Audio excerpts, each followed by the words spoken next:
Phone tapping case విచారణను పోలీసులు వేగవంతం చేశారు.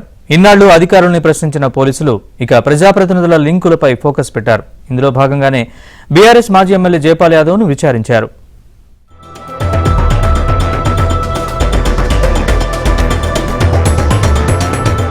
ఫోన్ ట్యాపింగ్ కేసులో ఇప్పటికే బీఆర్ఎస్ మాజీ ఎమ్మెల్యే చిరుమర్తి లింగయ్యను పోలీసులు ప్రశ్నించారు. శనివారం కల్వకుర్తి మాజీ ఎమ్మెల్యే జైపాల్ యాదవ్ను జూబ్లీహిల్స్ పోలీస్ స్టేషన్లో ప్రశ్నించారు. 2 గంటల పాటు జైపాల్ యాదవ్పై ప్రశ్నల వర్షం కురిపించారు. ఈ కేసులో నిందితుడిగా ఉన్న తిరుపతన్నతో ఉన్న సంబంధాలపై జైపాల్ యాదవ్ను పోలీసులు ఆరా తీశారు. జైపాల్ యాదవ్ స్టేట్మెంట్ను రికార్డ్ చేశారు.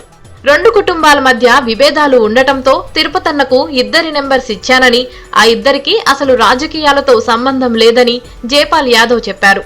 తిరుపతన్నకు 2 నెంబర్స్ పంపించడం అని చెప్పి నోటీస్ ఇచ్చారు. దాని మీద క్లారిఫై చేసినాము. వాళ్ళు నాకు నోటీస్ ఇచ్చారు. నోటీస్ సంబంధించి ఆన్సర్ చేసినాము. అది వ్యక్తిగత విషయం. అది ఎందుకంటే తిరుపతన్న మా సామాజిక వర్గానికి సంబంధించిన అయితే కొన్ని సమస్యలు, కుటుంబాల సమస్యలు, ఆ పిల్లల సమస్యలు, పెళ్ళిళ్ళైన తర్వాత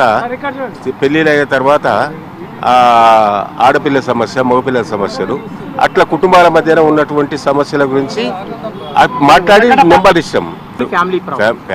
ప్యూర్లీ ఫ్యామిలీ ప్రాబ్లం గురించి ఒకసారి మాట్లాడి ఆ నెంబర్లు అడిగితే ఇచ్చినాము. కూర్చుని పెట్టి మాట్లాడినాము. ఆ ఇష్యూ కూడా సాల్వ్ చేసినాం. వ్యక్తిగతంగా ఒక ఇష్యూలో భార్యాభర్త పంచాయతీ విషయంలో మేమిద్దరం కూర్చొని, మాతో పాటు కొంతమంది కుల పెద్దలు కూర్చొని, ఆ విధంగా అందరు కూర్చోబెట్టుకొని మాట్లాడి ఆ ఇష్యూ సాల్వ్ చేసినాం అంతే.